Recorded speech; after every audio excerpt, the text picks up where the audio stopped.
बाबा साहब ने सारी जिंदगी तुम्हारे लिए आग में झोंक दी, संविधान बना के दे दिया, उसमें फंडामेंटल सबको दिया, राइट्स दिया। अब तुम अपने अधिकार को प्राप्त नहीं कर सको, तुम अपने पूजा स्थल को नहीं ले सको, तुम अपने अस्तित्व को विकसित नहीं कर सको, तुम बाबा साहब के संविधान पर चल करके अपने फंडामेंटल राइट को प्राप्त नहीं कर सको, तो उसका दोषी कौन है? जहां अंगुलीवाल जैसा डाकू बुद्ध की शरण में आके भगते बना। जो धरती अहिंसा के लिए जानी जाती है वो हिंसा की आग में जल रही है। हमारे देश का साधु संत कह रहा है, लोग हमारी बात को मानेंगे नहीं तो हमारे पास अस्त्र भी है और शस्त्र भी है। सोमनाथ का मंदिर, उसके नीचे बहुत बड़ा बुद्ध विहार है। बद्रीनाथ का मंदिर हो, केदारनाथ का मंदिर हो, जितने मंदिर दिखाई देते हैं सारे के सारे बुद्ध विहार है। 24 साल के बाद आंदोलन कर रहे हैं।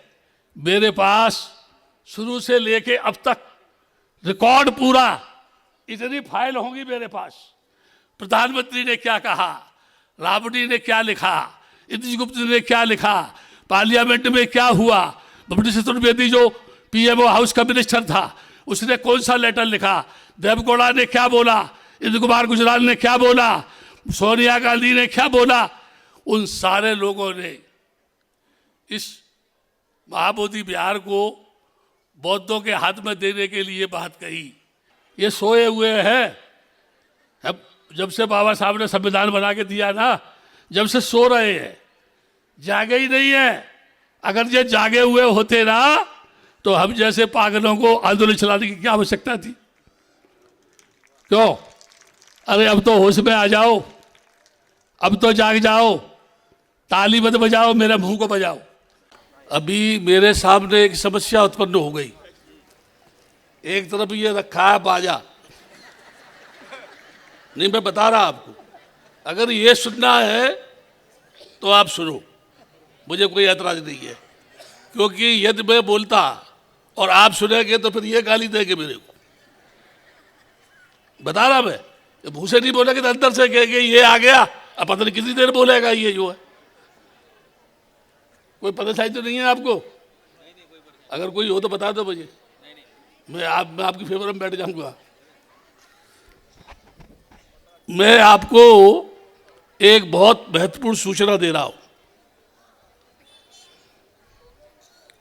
पहले तो मैं प्रोफेसर मुंदरे को आशीर्वाद देना पसंद करूंगा।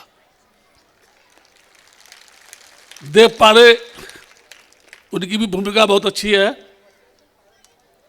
जो भी लोग बैठे हैं, रविराम वगैरह जी,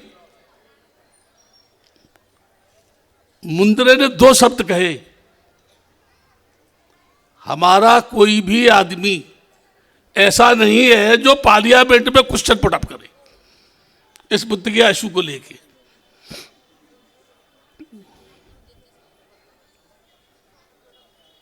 जब ये आंदोलन शुरुआत हुई इसकी,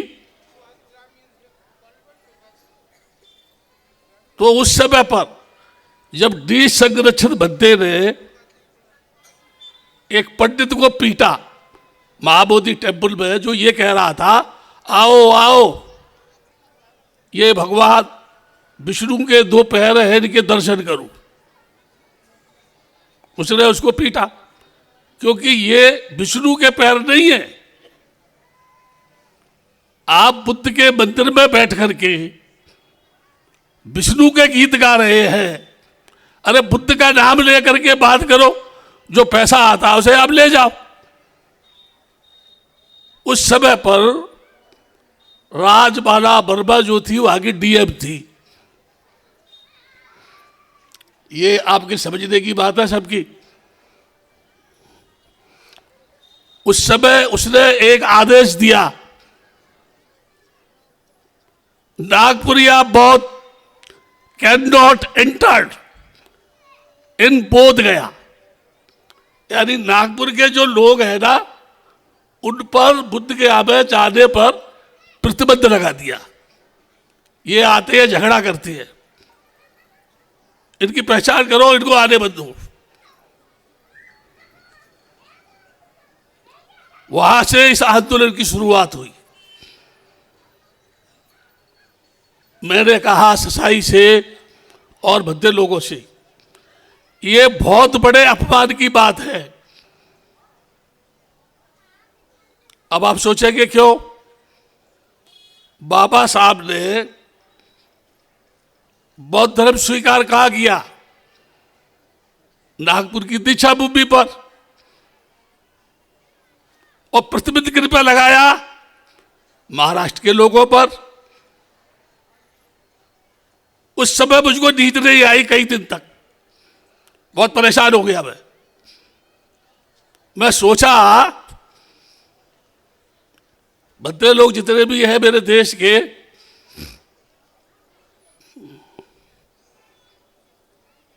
मैं सोचता अपने मन में भिक्षु बनने का मकसद क्या है उनका मैं नहीं जानता, लेकिन इतना जानता हूं भिक्षु बनकर के बाद अगर जनमानस के बीच में राग द्वेष को समाप्त करने में भिक्षु अपनी भूमिका नहीं निभाए तो उसका जीवन लेना बेकार है।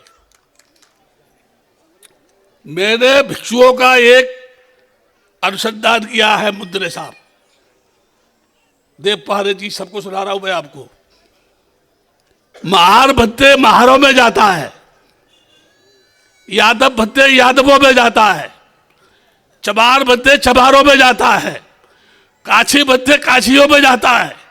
यानी अपनी जात को छोड़ करके आम समाज में भत्ते नहीं जाता, तो जो भत्ते जात के बंधन को तोड़ करके आम समाज में जाकर के बुद्ध की देशना नहीं देता, वो धर्म का भिक्षु नहीं, वो शिखंडी है मेरी नजर में। मैं उसको भत्ते नहीं मानता। हालांकि भत्ते लोग मुझे गालियां देंगे, मैं पैदा इसलिए हुआ हूं, सच कहता हूं, मुंह पे कहता हूं, और हमेशा मौत के सामने खड़ा रहता हूं। क्यों? अगर मेरे को मारेंगे तो मुझे मुक्ति मिल जाएगी, सही है ना? ये जगह जगह नहीं जाना पड़ेगा। और अगर जिंदा रखेंगे तो उनको चैन की नींद सोने नहीं दूंगा मैं। दोनों तरफ की बात कर रहा हूं मैं। तो आंदोलन जो है, ऐसा नहीं है कि बौद्धों की समस्या हल नहीं हो, लेकिन प्रश्न ये है क्या आप बौद्ध हैं? जितने लोग यहां बैठे हैं हाथ खड़े करो, क्या आप बौद्ध हैं? सच में तुम बौद्ध हो? Can you show me your certificate जो इस बात को साबित करे कि you are belong to Buddhist community? एक तरफ महार भी है, एक तरफ बौद्ध भी है, एक तरफ सुविधा भी चाहिए, एक तरफ बौद्ध भी बनेगी। अगर बौद्धों की सुविधा मिले तो हम बौद्ध हैं, यदि जो महारों की सुविधा मिले तो हम महार हैं। जिस मंच में जाए उसी की टोपी सिर पर लगा लेते हैं। हम कुछ भी नहीं है, केवल आडंबरी है, पाखंडी है, ढोंगी है, केवल एक दूसरे को धोखा दे रहे हैं। सही है गलत है? मुझे बोलो। मुद्रे साहब ये कह रहे हैं सही है, मैं नहीं कह रहा हूं, ये कह रहे हैं सब। मैं मुद्रे साहब को बता रहा हूं। ऐसे लोग बोलते हैं कि आप सही कह रहे हैं। क्या कारण है? मैंने दीक्षा भूमि में एक बार पूछा, बाबा साहब ने नागपुर की दीक्षा भूमि को ही क्यों चुना दीक्षा लेने के लिए? और दीक्षा लेने के बाद उनका तो पद निर्माण हो गया, लेकिन दीक्षा भूमि की जो इसमें समिति बनी, बाबा साहब की वो दीक्षा भूमि की जो समिति बनी, उसने 56 के बाद कितने भिक्षुओं का निर्माण किया दीक्षा भूमि पर? कितने बौद्ध बनाए उसने भारत की धरती पर? केवल डॉक्टर अम्बेडकर के नाम पर उसका व्यापारीकरण करके जमीन का करोड़ों रुपया प्राप्त किए। तो मैं ये कह सकता हूं कि उन्होंने बाबा साहब के आदर्शों की हत्या की दीक्षा भूमि पर बैठने वाले लोगों ने, जबकि उनको पूरे भारत की धरती पर बौद्धमय समाज की रचना करने के लिए भूमिका अपनी निभानी चाहिए थी। गलत है क्या सही है? मुंह से बोलो। अगर गलत है तो मेरे को गाली दो, और यदि सही है तो बोलो सही है गलत है। असल में हम बाबा साहब को समझ नहीं पा रहे, केवल बाबा साहब के नाम पर अपनी दुकानदारी चला रहे। राष्ट्रपति द्रौपदी मुर्मू कहने को क्या है, एससी की है, आदिवासी है, उसको राष्ट्रपति बना दिया। राष्ट्रपति बनने के बाद उसको पूजा पाठ करके शुद्ध किया गया। किसको? द्रौपदी मुर्मू को। और जब मंदिर में गई तो उसको घुसने नहीं दिया। यदि जिस देश का राष्ट्रपति स्वतंत्र भारत की धरती पर बाबा साहब के संविधान के बाद भी अगर मंदिर में नहीं जा सकता, कल्पना करो आप तो कुछ भी नहीं है। कितने नेताओं ने इस्तीफा दिया?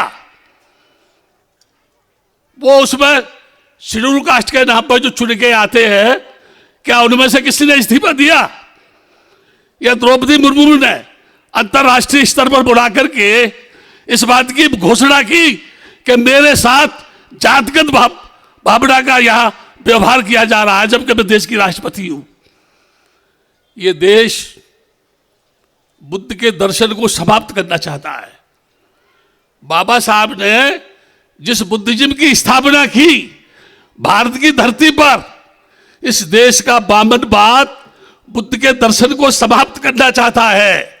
लेकिन मैं कहता हूं, तुम मर गए, तुम्हारा बाप मर गया।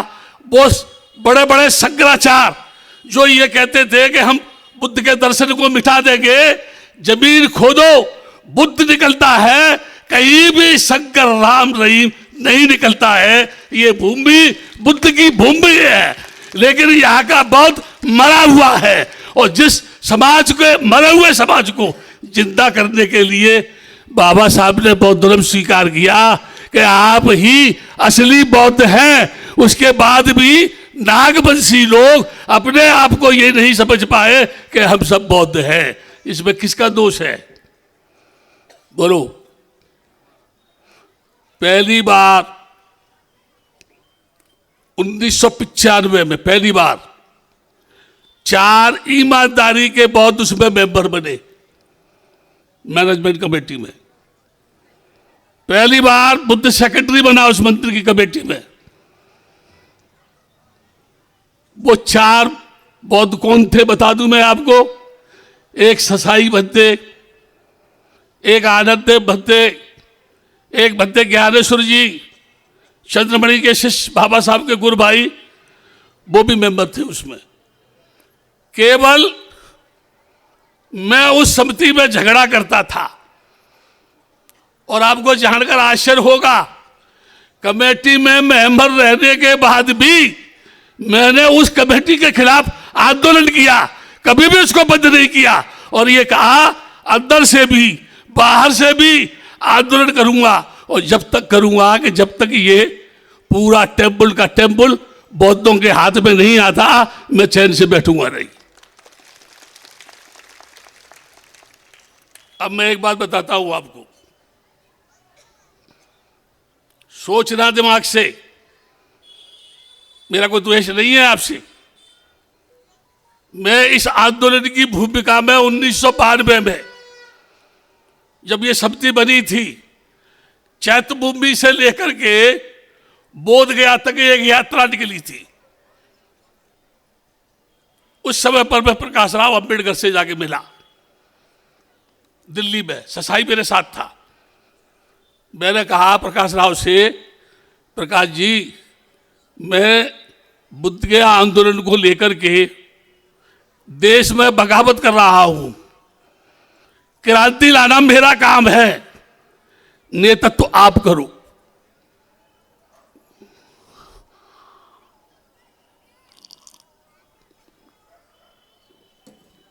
क्या कहा मालूम है उन्होंने? बत्ते जी कहीं पागल तो नहीं हो गए आप? क्यों? अरे 100 आदमी भी नहीं आएंगे, आप तो क्रांति की बात कर रहे हैं। मैंने बोला देखो प्रकाश जी, इस आंदोलन के माध्यम से आपकी आरपीआई के जो टुकड़े हो गए हैं ना, वो एक हो जाएगी, पार्टी मजबूत होगी। उन्होंने बोला नहीं, लेकिन जब 4 लाख आदमी 1992 में 14 अक्टूबर को दिल्ली में पहुंचा, तो प्रकाश राव जी बार बार एक स्लिप लिख के भेजते, बद्दे जी मुझे 10 मिनट का टाइम दो, बोलना चाहता। क्यों? यानी मुझे पागल बताने वाला आदमी 10 मिनट बोलने के लिए बात कर रहा है।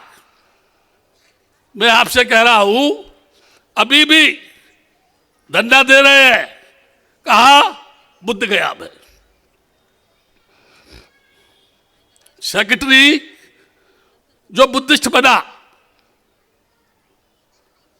3 वर्ष में कोई ऐसा काम नहीं कर पाया। वो 26 वर्ष हिंदू सेक्रेटरी रहा, 20 साल रहा, 12 वर्ष रहा, 9 वर्ष रहा। क्या कारण था कि 3 वर्ष के बाद ही सेक्रेटरी को हटा दिया? मैंने बोला उस समय पर हम हाई कोर्ट में जाएंगे, तो सेक्रेटरी क्या कह रहा है, नहीं नहीं नहीं, मेरे को नहीं सेक्रेटरी रहना, मैं तो थाईलैंड पढ़ने जाऊंगा। जो अब आंदोलन में बैठा हुआ है, तब कह रहा था नहीं नहीं, मैं तो थाईलैंड में पढ़ने के लिए जाऊंगा। वाह, कमाल की बात है। अब आंदोलन कर रहा है वो जो है। 4 बौद्ध बने, 4 मेंबर उसमें। सरकार चाहती है तुम खाओ चुप रहो। मैंने बोला मैं पालतू कुत्ता नहीं हूं, मैं जो जंजीर से बांध दो, तुम कहो तो भौंकेगा, तुम कहो तो लैट्रिन करने जाएगा, तुम कहो तो पेशाब करने जाएगा। तुम जब तक जंजीर खोलोगे ही नहीं, वो वही बड़ा बड़ा भौंकता रहेगा। मैं ऐसा नहीं हूं, गुलाम नहीं हूं। मैं बुद्ध की शरण में गया हूं।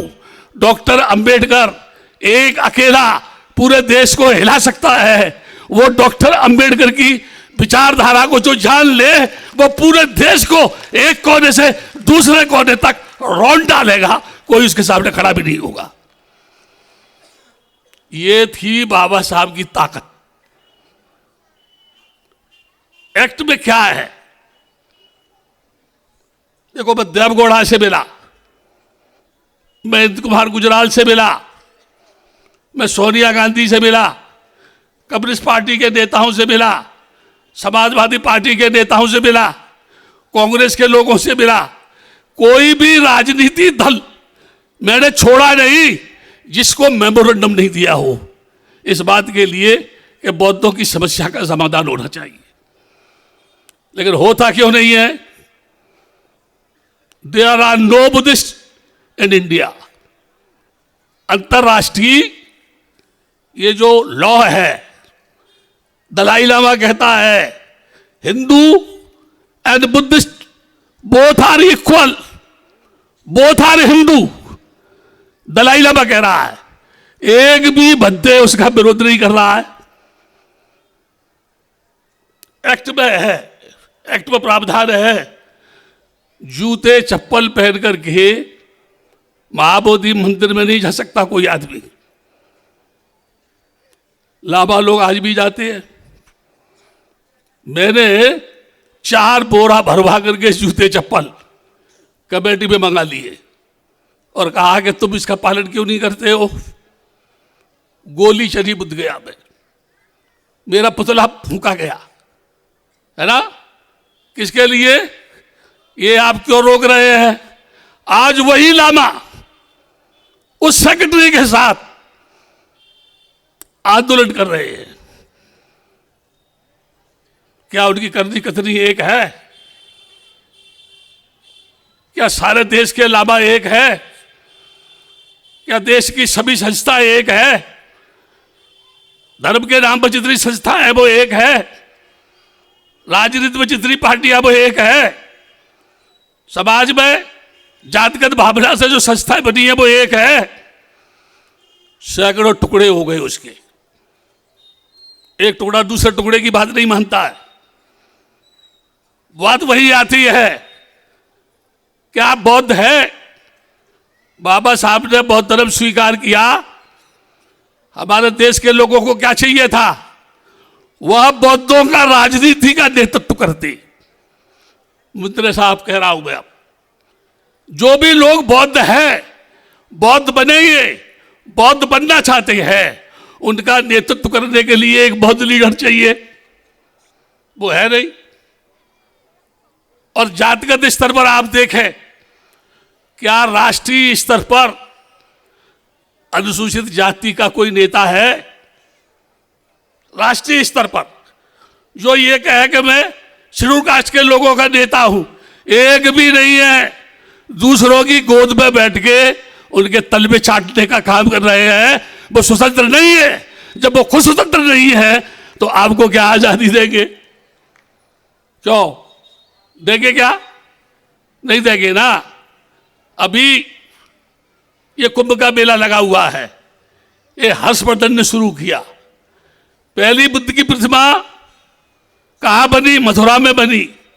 उससे पहले कौन बना? राक्षसी की मूर्ति बनी। मैं कभी कभी कहता ये त्रिपिटक ही झूठा है। मैं बोलता, बद्दे लोग क्या कहते हैं, पागल हो गया बद्दे आनंद, त्रिपिटक को बेकार बता रहा है। क्यों कह रहा हूं त्रिपिटक बेकार है? सिद्धार्थ के सामने कौन उसका उत्तर नहीं दे पाया? एक भी ब्राह्मण सिद्धार्थ के प्रश्न का उत्तर नहीं दे पाया। संबोधि मिलने के बाद बुद्ध के सामने एक भी ब्राह्मण खड़ा नहीं हो पाया। उर्मिला का कश्यप हो, मां कश्यप हो, जगदीश कश्यप हो, गया कश्यप हो, जिनके 500 शिष्य थे, वो भी बुद्ध की शरण में जाकर के भिक्षु बन गए। लेकिन बुद्ध के महापरिनिर्वाण के बाद जब संज्ञान हुआ धर्म का, सूत्र किसने बोला, अभिधम्म किसने बताया, विनय किसने बताई, त्रिपिटक बना। उसको लिखने वाला कौन? ब्राह्मण। उसकी रचना करने वाला कौन? ब्राह्मण। बुद्ध के सामने खड़ा नहीं हो सका, कौन? ब्राह्मण। बुद्ध के प्रश्न का उत्तर नहीं दे पाया, कौन? ब्राह्मण। और हम सब पुस्तक को पढ़ते हैं, सूत्र पिटक को पढ़ते हैं, अभिधम्म को पढ़ते हैं, मध्यम निकाय पढ़ते हैं, दिग्ग निकाय पढ़ते हैं, अगस्त्य निकाय पढ़ते हैं, बुद्ध अवतार पढ़ते हैं, पुस्तकों को पढ़ते हैं। और पढ़ने के बाद उसके शब्दों के वाक्यों में उलझ जाते हैं। यानी हम पुस्तक के आधार पर बगावत कर रहे हैं, प्रैक्टिकल नहीं किया। हमने उसका अनुसंधान स्वयं नहीं किया, हमने स्वयं अपने आप को जाना नहीं। मैं कौन हूं, क्यों पैदा हुआ, कैसे पैदा हुआ, मुझे क्या करना है, कब तक करूंगा, किसके लिए करूंगा, मेरा क्या कर्तव्य है, मुझे समाज में कैसे रहना है, सोशल सोसाइटी क्या है, ज्योग्राफी क्या है, हिस्ट्री क्या है, सिविलाइजेशन क्या है, क्या हमने जान लिया? उपासका जी आपको बहुत हंसी आ रही है उधर दोनों को, तो पता ही नहीं है उनको मैं क्या कह रहा हूं उनसे। हाँ हाँ हाँ, बात करो बात करो बात करो, क्योंकि मैं तो पागल हूं ना। तुम बात करो, मैं पागल हूं। अम्बेडकर को भी नहीं समझ पाए, अभी भी हंस रही हो। यहां गंभीर बात हो रही है, उन्हें पता ही नहीं क्या हो रहा है। मैं एक बात कह रहा हूं अमरावती के निवासियों से, एक बार अब सब बद्दे लोग मंदिर को घेर के बैठ गए। बुद्ध घोष जी चारों तरफ से बुद्ध विहार को घेर के बैठ गए अंदर। बुद्ध गया से लेकर के दिल्ली तक कांप रही थी सरकार। ये कह रही थी कब उठेंगे। मैंने बोला समाधि लगा ली है बद्दे लोगों ने, जब समाधि भंग होगी तो उठ जाएंगे। नहीं 2 दिन 4 दिन 5 दिन 1 हफ्ता भी लग सकता है, 1 महीना भी हो सकता है। कांप रही थी सरकार। ससाई क्या बोला, चलो चलो चलो चलो चलो, आंदोलन चलना भी चाहिए और मसला हल भी नहीं होना चाहिए। क्या जोर की राजनीति है। आंदोलन चलना भी चाहिए, समस्या हल भी नहीं होनी चाहिए। यानी हम मूर्ख बनाए समाज को और बुद्ध के आंदोलन के नाम पर दुनिया को लूटे और उसे लूट करके व्यक्तिगत अपने इतिहास का निर्माण करें और बाबा साहब के आदर्शों की हत्या करें। आप कहेंगे कैसे? पानी पढ़ के बुद्ध विहारों में दिया जाता है, पानी बोतल में पानी भर के रखते कि नहीं रखते हैं? सूत्रपाठ होता है, ले जाओ घर में जाके छिड़क देना, कल्याण हो जाएगा। क्या बाबा साहब ने यही बहुत धर्म दिया था क्या? मैंने एक बार ससाई को बोला, आप ये सूत्रपाठ करके पानी को देता है, ऐसा करो अम्बा झारी चलो, और वो तालाब नहीं है, टैंक जिसका पानी पूरा नागपुर पीता है, उसका ही सूत्रपाठ कर दो। क्या जरूरत है बोतल में पानी रखने की? क्यों? जितने लोग पानी पिएंगे सब निरोग हो जाएंगे, किसी को कोई बीमारी नहीं होगी, है ना?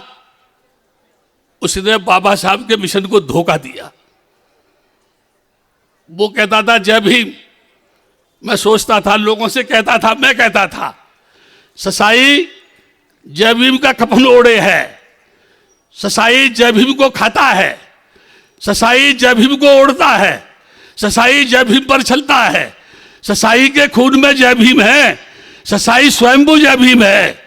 लेकिन जब मुझे पता चला जय भीम का नाम लेने वाला आदमी केवल जय भीम के नाम पर समाज को धोखा दे रहा है और उसे टुकड़ों में बांट करके राजनीति का गेम खेल रहा है, जबकि वो स्वयं अपने आप में भलती नहीं है।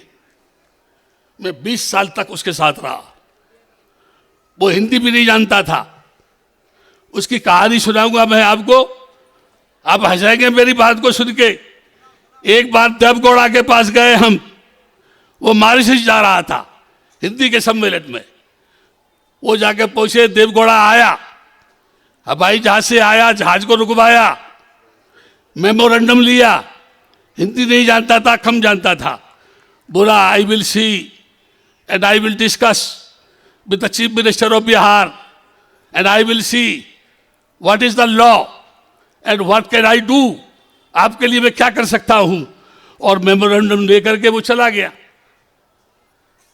ससाई मेरे से बोला क्या हुआ? मैंने बोला तो मेमोरेंडम आया, लेके चला गया। बोला मैं इसको देखूंगा, बाद में बताऊंगा। वो लौट गया ससाई, वहां प्रधानमंत्री के निवास में लेट गया और क्या बोला? नहीं नहीं, आज गया आज ही। प्रधानमंत्री को बोलो बुद्ध गया को आज के आज ही जो मुक्त करे।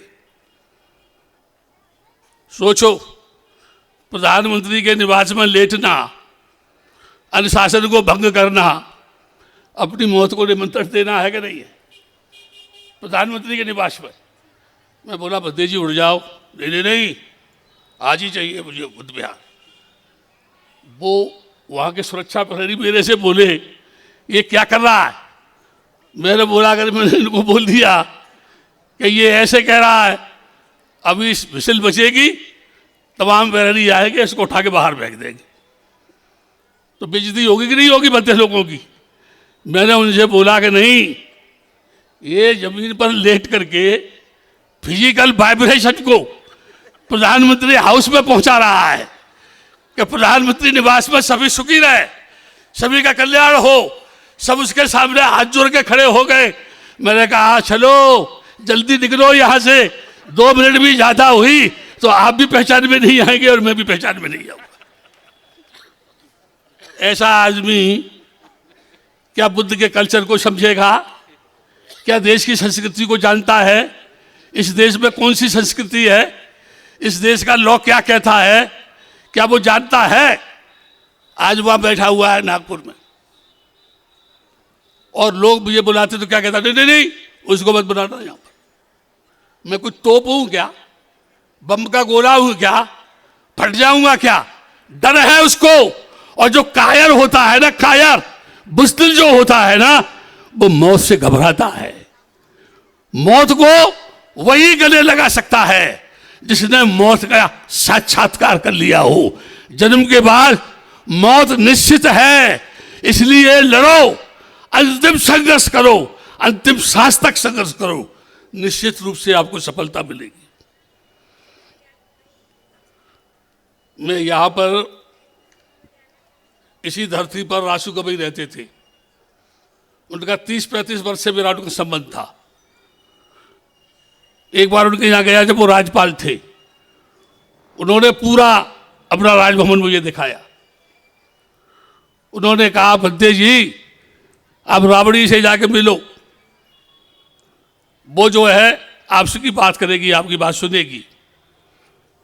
वो राबड़ी जो लालू की वो थी ना पत्नी, ज्यादा पढ़ी लिखी नहीं थी, उससे पूछा इंद्रजीत गुप्त ने कि ये बौद्धों का आंदोलन चल रहा है पालिया यहां पर जंतर मंतर पर, 6 महीने तक लगातार धरना चला, 6 महीने तक जंतर मंतर पर, रिकॉर्ड है ये। उस आंदोलन से सरकार इतनी घबराई कि वहां से आंदोलनकारियों को खदेड़ करके भगा दिया। अब मैं लगातार आंदोलन नहीं कर सकता है कोई, एक दिन करेगा दूसरे दिन उसको वहां से हटना पड़ेगा। उस जगह पर लालू गया, उस जगह पर ये जो है आपका माननीय काशीराम जी गए। उस समय पर पार्लियामेंट में 1-2 बार ये आवाज उठी, बाद में सरकार ने जवाब दिया। ये लोग कई बार प्रधानमंत्री से मिल चुके, कई बार पार्लियामेंट में बात उठ चुकी है, इसीलिए अभी इस संबंध में कुछ भी नहीं हो सकता। अभी भी 3 पिटीशन सुप्रीम कोर्ट में है और आप बुद्धिजीवी हैं, पढ़े लिखे हैं, आपको जानकर यह आश्चर्य होगा अभी तक एक भी पिटीशन डाइस पर नहीं आया। जब डाइस पर ही नहीं आया तो नोटिस इशू कहां होगा? नहीं होगा। ये सरकार से मैं कहता हूं, मैंने बोला प्रधानमंत्री से, नरेंद्र मोदी से, राम पैदा नहीं हुआ, तुमने वहां राम का मंदिर बना दिया। जिसने भद्दे लोगों की हत्या की उस हत्यारे का वहां राम मंदिर बन गया। कोर्ट का वो सुप्रीम कोर्ट का जज कहता था, अदालत में फैसले भावनाओं पर नहीं डॉक्यूमेंट पर होते हैं, प्रूफ चाहिए, साक्ष्य चाहिए। लेकिन वहां फैसला हो गया, राम मंदिर बन गया। विशाखा वहीं की रहने वाली थी, प्रसिद्ध अश्वघोष वहीं का रहने वाला था। जो बौद्धों की नगरी वहां राम की नगरी बसा दी गई। सोमनाथ का मंदिर, उसके नीचे बहुत बड़ा बुद्ध विहार है। बद्रीनाथ का मंदिर हो, केदारनाथ का मंदिर हो, जितने मंदिर दिखाई देते हैं सारे के सारे बुद्ध विहार है। क्या भद्दे लोग आवाज उठाएंगे? क्या हमारे देश के भद्दे लोग आवाज उठाएंगे? भाई जब चांटिंग होती है ना, मैं अभी गया था दिसंबर के महीने में, लाइन लगी भारत के भिक्षुओं की। किसके लिए? खाने के लिए। खाना मांग रहे हैं वहां पर। जिस बुद्ध ने सारी दुनिया को ज्ञान दिया, जिस बुद्ध के नाम पर अरबों रुपया लोग दान देते हैं, उस देश का भिक्षु चांटिंग में पैसा लेने के लिए 2 महीने तक वहां बैठा रहता है। वाह रे भिक्षु, क्या इसी के लिए भद्दे बना है? क्या इसी के लिए घर छोड़ा है? मैं एक बार क्या करता, भूखे नंगे लोगों के बीच में आंदोलन करने वाला कोई व्यक्ति अगर रबड़ी के कुल्लड़ फेंकवा दे तो वो सब लोग रबड़ी चाटने में लग जाएंगे, आंदोलन खराब हो जाएगा। हो जाएगा नहीं हो जाएगा? मैं आपसे अपील कर रहा हूं, बुद्ध पूर्णिमा के दिन बुद्ध गया में आओ। बुद्ध पूर्णिमा को बुद्ध गया में आओ। सारी व्यवस्था मैनेजमेंट कमेटी करती है। बुद्ध महोत्सव मैंने शुरू किया, वहां पर मैंने बोला था भिक्षुओं को जब वो रखे गए थे वहां, कि तुम बाबा साहब के द्वारा बौद्ध धर्म स्वीकार करने के बाद पहले बनते हो जो यहां सेक्रेटरी बन के बैठे हो। अगर तुमने अच्छा काम किया तो दुनिया के बड़े बड़े राजा महाराजा तुम्हारे सामने तुम्हारे पैरों में झुक जाएंगे। तब तुम्हें महसूस होगा कि हमारा महत्व क्या है। वो अपने आप को नहीं समझ पाए। 4 बजे उठ के बादाम पिस्ते खाने वाले लोग, उनसे मैं कहता था, मैं देखो मैं तो सड़क छाप हूं, आज भी सड़क पर हूं, कल मैं यहां से चला गया, जब भी सड़क पर रहूंगा, क्योंकि मैं जानता हूं जीने के लिए 2 रोटी चाहिए, 2 रोटी जीने के लिए, और तन ढकने के लिए चीवर चाहिए, सोने के लिए जगह चाहिए। बाकी तेरा कुछ भी नहीं है, सब तू छोड़ के आया है। तू भिक्षा पात्री है, भिक्षा जीवी है, पिंडपात लेने वाला, पिंडपात को खाने वाला है। इसलिए उठ, इस देश में अलग जगह, एक कोने से दूसरे कोने पर जा, पाटलिपुत्र को फिर से जिंदा कर, सम्राट अशोक को फिर से उठा, जागृत कर उसको जो है कि तेरी धरती पर जुल्म और अत्याचार बढ़ रहा है। जहां अग्निवाल जैसा डाकू बुद्ध की शरण में आके भगते बना, जो धरती अहिंसा के लिए जानी जाती है, वो हिंसा की आग में जल रही है। हमारे देश का साधु संत कह रहा है, लोग हमारी बात को मानेंगे, नहीं तो हमारे पास अस्त्र भी है और शस्त्र भी है। साधु कह रहा है इस देश का कि साहित्य से मानेगा, नहीं तो काटेंगे उनको। और सरकार कुछ भी नहीं कह रही है। इसका मतलब क्या है? इसका मतलब ये है सरकार चाह रही है उनको दिखाती। अभी आए कुंभ में कितने साधु संत थे, मैं बोला, वायरल हुआ, मैंने बोला ये सबके सब पाखंडी है, इनमें एक भी सही सन्यासी नहीं है। आप कहेंगे, जो लोग बहुत सोचेंगे, अरे आप ऐसे कैसे कह रहे हैं? साधु जो होता है ना, वो मानवता के लिए जिंदा रहता है।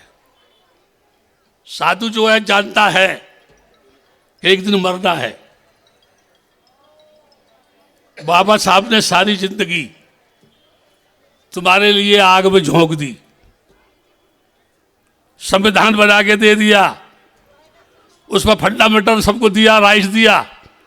अब तुम अपने अधिकार को प्राप्त नहीं कर सको, तुम अपने पूजा स्थल को नहीं ले सको, तुम अपने अस्तित्व को विकसित नहीं कर सको, तुम बाबा साहब के संविधान पर चल करके अपने फंडामेंटल राइट को प्राप्त नहीं कर सको, तो उसका दोषी कौन है? तुम हो या कोई और है? कौन है? अरे मुझे बोलो जोर से, कौन है? तो ऐसे ही मरोगे कि कुछ करोगे? बोलो। देखो, मरने के नाम पर सब लगा के चुप्पी लगी ना। अभी मैं कह रहा, जमीन फट गई, क्या कह रहा हूं मैं? अगर ये जमीन फट गई, पता भी नहीं चलेगा हम कहां चले गए। क्यों? बैठे बैठे मौत आ गई, घर वाले इंतजार कर रहे होंगे, आई आ रही होगी, उन्हें पता नहीं आई तो वहीं मर गई होगा। मौत का कोई भरोसा है क्या? बताओ आप मेरे को। जो है एक पल में कुछ भी हो सकता है। बरुड़ में जहाँ के लोग आंदोलन कर रहे हैं, वहां पर बरुड़ में मैं बोल रहा था, ऐसे सामने तमाम महिलाएं बैठी थी। मैंने कहा, एक भाई उठ के जाने लगी। मैं बोला, भाई कहाँ जा रही है? अरे तू आगे जा रही है कि रास्ते मर गई? तो वो जा ही रही थी। मैंने कहा, मान लो थोड़ी देर में ये जमीन फट गई, न मैं रहूंगा न तुम रहोगे, कौन नाम लेगा? इतना बोलना था कि उस मंच के 2 टुकड़े हो गए, आधा इधर आधा इधर, और मैं बीच में फंसा हुआ, मंच के बीच में। मैंने सोचा कोई तो अच्छा काम किया होगा मैंने, जो बीच में ही लटका रह गया, नहीं तो ऐसा होता मेरे भी हाथ में टूट जाते वहां पर। गलत है कि सही है? बाबा साहब के सच्चे अनुयायी हो। बगावत की शुरुआत मैंने कभी नागपुर में बोली थी, जब बुद्ध गया का आंदोलन शुरू हुआ। जब मैंने कहा था, नागपुर से आग लगेगी, पूरे देश में बौद्ध जागेगा और बुद्ध गया पहुंचेगा। सेकेंडरी बुद्धिस्ट बना, 4 बौद्ध उसमें गए। अगर वो कुछ नहीं कर सके तो उसमें एक्ट का दोष नहीं है, जो मेंबर बने उनका दोष है।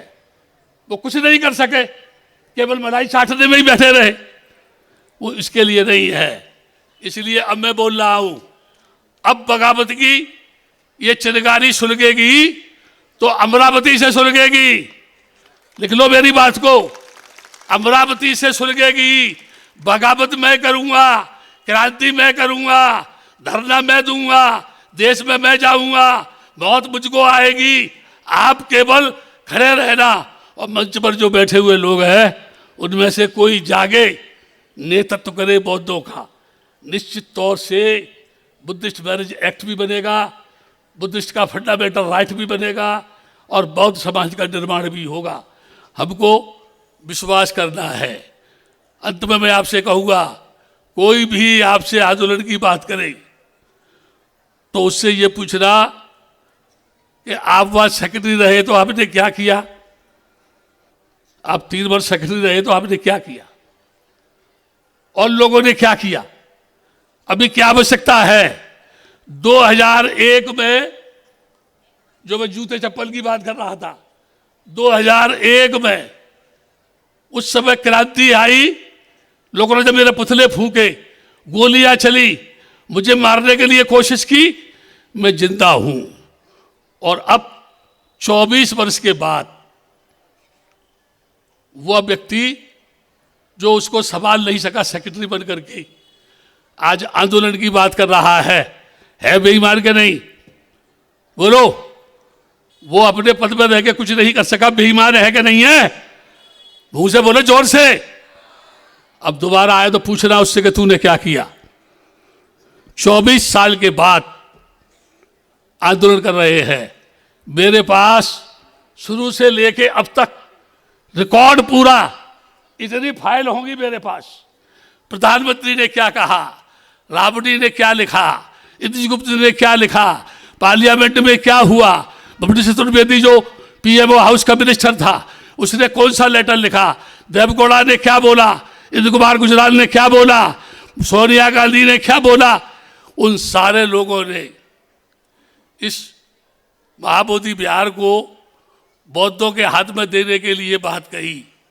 लेकिन हमारे देश के कुछ भद्दे, मैं विशेषकर मुंद्रे जी को बता रहा हूँ, ऑल इंडिया भिक्खु संघ का जो कार्यालय है, ये भद्दे सब जानते हैं, सत्यनारायण भी जानता है, उसका 1 से 1 कॉलम मैंने ढाला, वहाँ 1 से 1 गड्ढे मैंने खुदवाए, लैंड रेंट मैंने दिया, बिजली का मीटर लगवाया, वहाँ पर समर पंप लगवाया। आज भी महाराष्ट्र के ही नहीं, पूरे देश के कम से कम 50 श्रावनेर ऑल इंडिया भिक्खु संघ के कार्यालय में होने चाहिए कि नहीं होने चाहिए? एक भी नहीं है। और सबसे बड़ी बात यह है, महाराष्ट्र के जो भद्दे लोग हैं ना, किसी को उसने 5,000 दे दिया, किसी को 10,000 रुपये दे दिया, सब खुश हैं। और सबसे बड़ी बात यह है, बिहार का भूमिहार, बिहार का भूमिहार जो कभी फटे हाल मुझे मिला था, जब वो चीवर उसने पहना, आज उसका मालिक बन के बैठा हुआ है, जबकि वो अम्बेडकराइट भिक्षुओं का सेंटर होना चाहिए, ऑल इंडिया भिक्षु संघ का कार्यालय जो है। मैं ज़्यादा नहीं कहना चाहता, आप गाली बंदों में बंद कर रहा हूँ मैं। सुनो ए टोपी मास्टर, अब सुनो, आप आ जाओ, गाने गाओ, पब्लिक ये सो नहीं जाए कहीं, है ना? ये सोए हुए हैं, जब से बाबा साहब ने संविधान बना के दिया ना, जब से सो रहे हैं, जागे ही नहीं है। अगर ये जागे हुए होते ना, तो हम जैसे पागलों को आंदोलन चलाने की क्या आवश्यकता थी? क्यों? अरे अब तो होश में आ जाओ, अब तो जाग जाओ, ताली मत बजाओ, मेरे मुंह को बजाओ, है ना? मैं अपनी बात समाप्त कर रहा हूं। आपका जय मंगल हो। और जब कभी भी इसका बिगुल बजे तो ज़्यादा से ज़्यादा इस क्षेत्र से पब्लिक वहाँ जानी चाहिए। कम से कम एक बार आके बुद्ध पूर्णिमा के दिन देखो कि वहाँ हमने क्या किया और आपको क्या करना चाहिए। ये बात आपकी समझ में आ जाएगी। आप सभी का कल्याण हो, खुश रहे, जय मंगल हो। और अगर मैंने कुछ बोला आपसे और आपको बुरा लगा तो रात भर मेरे को गाली दो, ठीक है ना? मुझे कोई परेशानी नहीं है, है? जब बाबा साहब समझ में नहीं आए आपकी में, तो मैं क्या समझ में आऊँगा? गलत है कि सही है? इसलिए ये वक्त कब है, अभी भी जागो। यहाँ रासू गवई, यहाँ कमला गवई बहुत ध्यानी यानी वो उपासिका है, यहाँ राष्ट्रपति, यहाँ उनका निवास है। मैं मंच पर जो बैठे हुए हैं ना, और ये धम्मा है ना, धम्मा, मैं एक बार बताता, ये फिल्म का, ये जो फिल्म जो होती नहीं है उसका ये मेन डायरेक्टर तो ये है धम्मा, और ये क्या करता है, एक जगह बैठ करके अपॉइंटमेंट करता है, आप ये भूमिका निभाना, आप हीरो होंगे, आप हीरोइन होंगी, पर्दे पर ऐसा होगा, तबला वो बजाएगा, ढोलक वो बजाएगा, बाजा वो बजाएगा, और डायरेक्टर पीछे से बैठ करके सबको नचाता रहता है ना। इसलिए आप सभी से कहता हूं, धम्मा का सहयोग करो, विशेषकर लॉर्ड बुद्धा वालों से कह रहा हूं। ये चैनल की भी स्थापना मैंने नहीं की, मोटक बैठा पीछे, गलत है कि सही है? वो तो आए नहीं, यहाँ पर मुन तो आए नहीं। मैंने उस समय उनसे बोला था, लॉर्ड बुद्धा टीवी पर मैं बोलूंगा, और लॉर्ड बुद्धा टीवी ये मैसेज पूरे देश के लोगों को देगा, और वहां लाखों की संख्या में लोग पहुंचेंगे। आज पुनः एक बार फिर से मैं लॉर्ड बुद्धा टीवी के सामने बोल रहा हूं और कह रहा हूं, तुम जियो, फिर से लॉर्ड बुद्धा को जिंदा करो, और ये बुद्ध का दर्शन लॉर्ड बुद्धा टीवी पर चलना चाहिए, निरंतर ये समाज को जगाने का काम करे। इसी के साथ आप सब सुखी रहे, मंगल हो। आपने मेरी बात को शांति से सुना, उस पर चिंतन करना, मनन करना, एकता के सूत्र में आना और निश्चय से संकल्प करना, तो वो समस्या कोई बड़ी नहीं है, हल होगी। इरादा है तुम्हारा आगे आने का, और मैं तो आगे हुई, ठीक है ना। लेकिन मैं अभी लोगों से क्या कहता हूं मालूम है, बात खत्म कर रहा हूं मैं। बहुत से लोग कहते हैं, बनते आनंद आगे बढ़ो हम तुम्हारे साथ हैं, फिर बाद में कहेंगे सत्यानंद बनते आगे बढ़ो हम तुम्हारे साथ हैं, बुद्ध घोष से कहेंगे बुद्ध घोष बनते आगे बढ़ो हम तुम्हारे साथ हैं। मैं लोगों से क्या कहता हूं, नहीं नहीं, तुम आगे चलो। क्या कह रहा हूं तुमसे, सबसे, तुम आगे चलो, अगर पीछे हटे तो टांगे तोड़ूंगा, और यदि मैं भागूं तो तुम मेरी टांगे तोड़ना। सही है ना, एक दूसरे पर नजर रखे। बस मैं अपनी बात समाप्त करता हूं, आप सब सुखी रहे। आप देख रहे हैं लॉर्ड बुद्धा टीवी।